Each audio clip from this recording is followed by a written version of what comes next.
I've been a massive fan of Lego and Star Wars since I was very young. There's lightsabers, there's spaceships, there's weird aliens. It was just a privilege to be able to work on the game. It's just a franchise that spans all generations. I'm gonna make the jump to light speed.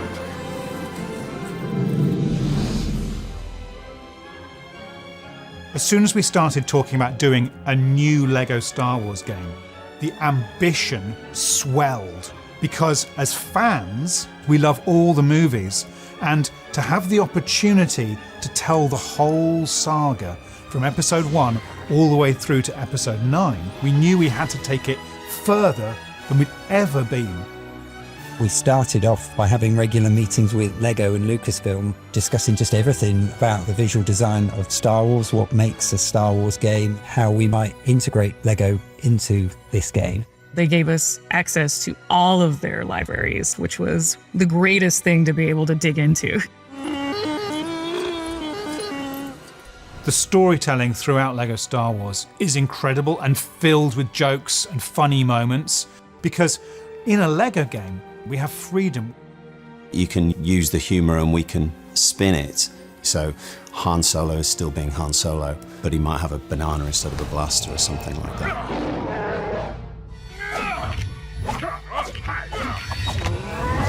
We knew we needed to refresh the game and get something that felt familiar but reinvented.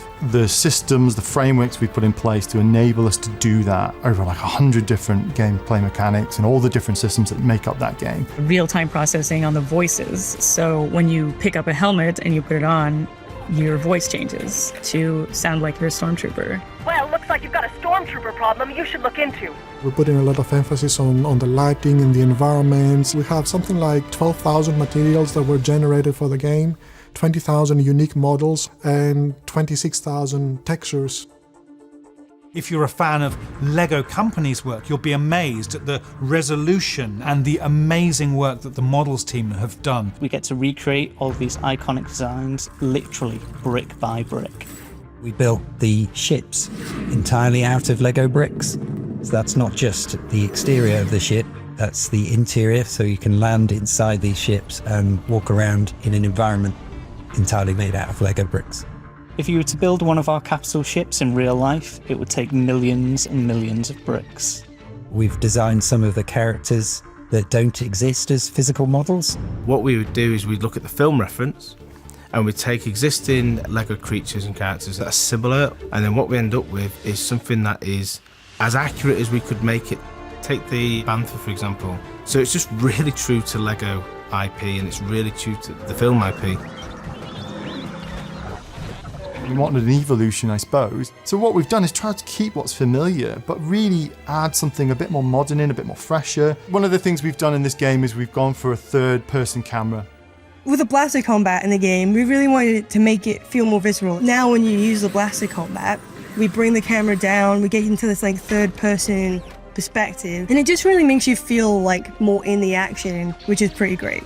Using the Force is a huge part of the game. The Jedi, the Sith, they all have this Force power where they can literally pick objects off the floor and fling them about. We really took advantage of that Force power that we haven't done in previous games.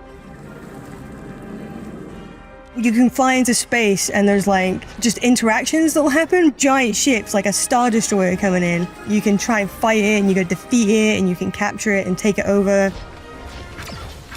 I think when we're making these games, we think about the fans a lot. So there's a few Easter eggs in this game, some stuff that we're really excited to get in. You can switch all the weapons so that it's mouth noises. So you can be like, zhuang zhuang, woo woo, pew pew. Pew, pew, pew, pew, pew.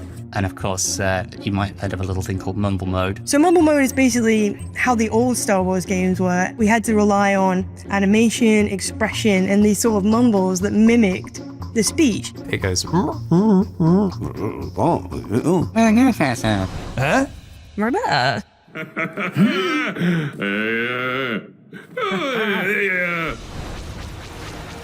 Seeing your work put together on a scale like this really makes it feel like it's something special. This is the ultimate experience of going everywhere in the universe as whatever character you want and really being in Star Wars. and I can't wait for players to see the hard work. Been a really ambitious project. What they've achieved, they should be rightfully proud of.